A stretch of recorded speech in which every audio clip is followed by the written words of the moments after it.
Bonjour à tous, je m'appelle Laura et aujourd'hui je vous présente les procédés chimiques de la fabrication du parfum. Donc je vais commencer avec une table de matière. Je vais commencer avec une petite introduction suivie par une description de matière organique et en matière synthétisée. Ensuite je vous montrerai un schéma du procédé. Je parlerai de le procédé de fabrication et j'ai une bibliographie à la fin. Donc, pour commencer, c'est sûr que tout le monde connaît qu'est-ce que c'est un parfum et que la plupart de vous l'utilisent dans leur quotidien. Par définition, un parfum est un composé aromatique qui dégage une odeur persistante agréable. Le parfum peut être d'origine naturelle ou artificielle et se trouve en général à l'état liquide, mais possède cependant une propriété bien à part de s'évaporer en dégageant une senteur supposée être attirante.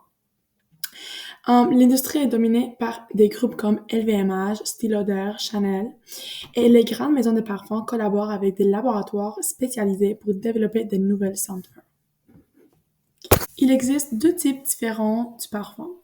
Ceux qui sont faits avec des matériaux organiques, comme les fleurs et les fruits, et ceux qui sont faits avec des matériaux synthétisés, qui sont des molécules synthétisées par des technologies avancées.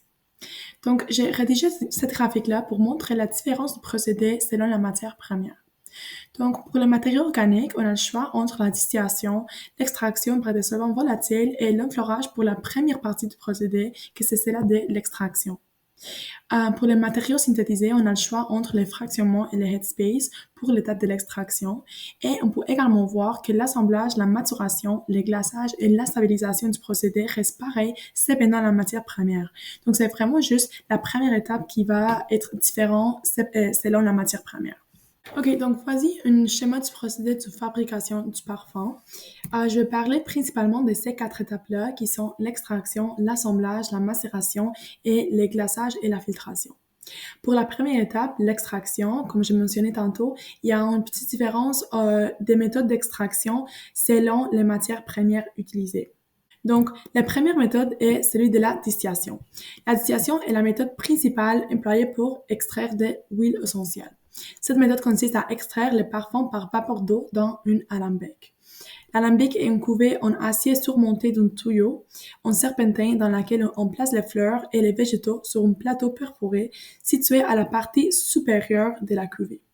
L'alambic est ensuite rempli d'une eau portée à ébullition et les mélanges d'eau et d'huile essentielle ainsi obtenus est alors récupéré dans des essentiels, encore appelés vases florentins, dans lesquels les deux liquides se séparent naturellement par différence de densité. Les huiles essentielles sont recueillies à la surface pour être utilisées en parfumerie. Ensuite, l'extraction par des solvants volatiles consiste à dissoudre la matière odorante de la plante dans un solvant que l'on fait ensuite évaporer. Les solvants les plus utilisés sont l'éthanol, les méthanols et les benzenes. Donc, les végétaux sont placés dans des énormes cuvées en acier appelées extractors et soumis à des lavages successifs aux solvants qui se chargent ainsi de leur parfum. Après décantation et filtrage, les solvants est évaporé afin d'obtenir une sorte de pâte fortement odorante qui est appelée concrète. Après une série de lavages à l'alcool et de glaçage, la concrète donne naissance à une essence pure appelée absolue de concrète. Finalement, la technique d'enflorage repose sur le pouvoir des corps gras à absorber naturellement les odeurs. Elle peut être pratiquée selon la différence des résistances des plantes à la chaleur, à chaud ou à froid. L'enflorage à chaud consiste à faire infuser les fleurs dans des matières grasses préalablement chauffées. Les pétales de fleurs sont ramassés à la main et sont disposés en fines couches sur une pellicule de graisse animale répandue sur une plaque de verre, celle-ci appelée le chassis. Toutes les 24 ou 48 heures, les pétales sont enlevés minutieusement et sont remplacés par des fleurs fraîches. Cette opération est ensuite répétée jusqu'à saturation de graisse. La sorte de cire odorante obtenue est alors raclée et chauffée jusqu'à décantation par traitement éthylique et le tout est ensuite filtré jusqu'à obtention de l'absolu qui est odorant. Donc, le fractionnement permet de séparer les différents constituants d'une essence en isolant les corps chimiques intéressantes et en retirant ceux considérés comme inutiles. Ici, on parle d'isolat. Il s'agit toujours d'une matière première naturelle qui a simplement été réfaçonnée pour ne conserver que les facettes utiles. Ensuite, On a quelque chose qui s'appelle Headspace, c'est notre dernière méthode d'extraction.